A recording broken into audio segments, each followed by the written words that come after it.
Pemirsa, sejumlah keluarga korban penghilangan paksa 1997-1998 mengaku sakit hati dengan langkah Presiden Joko Widodo yang kini justru mendukung Prabowo Subianto yang dinilai terlibat pelanggaran HAM tahun 97-98. Hal itu diungkapkan dalam jumpa pers Ikatan Keluarga Orang Hilang Indonesia atau IKOHI Kamis siang. Wahyu Susilo, salah satu keluarga orang hilang, Wiji Tukul mengatakan kekuasaan membuat Jokowi berbalik arah mendukung Prabowo Subianto. Menurut Wahyu, Prabowo jelas-jelas diduga terlibat pelanggaran HAM 98 dengan pernah diperiksa di Dewan Kehormatan Perwira.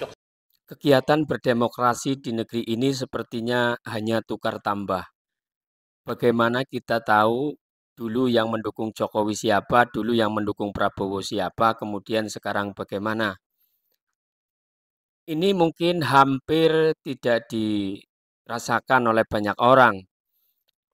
Banyak orang mungkin beranggapan bahwa Pak Jokowi adalah too good to be true. Ya, jadi sepertinya sempurna banget. Tapi ternyata juga ada yang protes dengan langkah Jokowi mendukung Prabowo saat ini. Bagaimana anaknya juga dijadikan calon wakil presiden untuk meneruskan estafet kepemimpinannya. Inilah yang harus kita perhatikan bahwa ingat ya, setiap orang ada yang tidak suka juga, sebaik-baik orang ada yang tidak suka juga, sejahat-jahat orang juga ada pengikutnya walaupun buat menemani kejahatannya.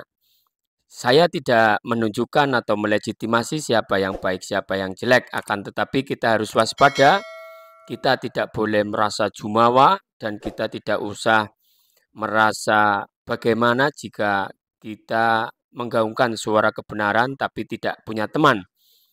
Inilah dunia, semuanya bisa direkayasa dan lain sebagainya. Oleh karena itu kita harus cerdas nanti dalam memilih pemimpin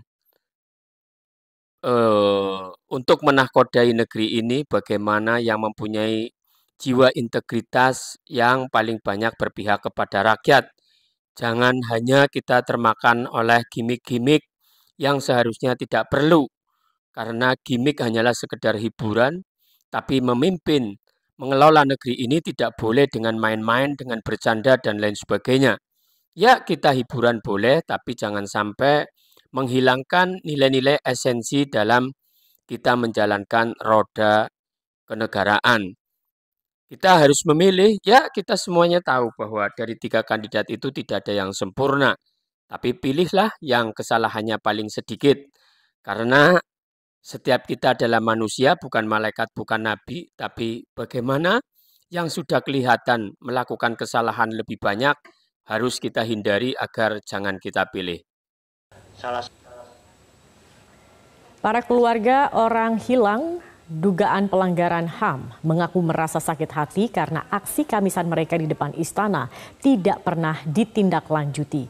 Mereka mengaku selama kepemimpinan Jokowi hanya pernah 2 kali diundang ke istana, tapi kasus pelanggaran HAM 98 belum dituntaskan di era Jokowi.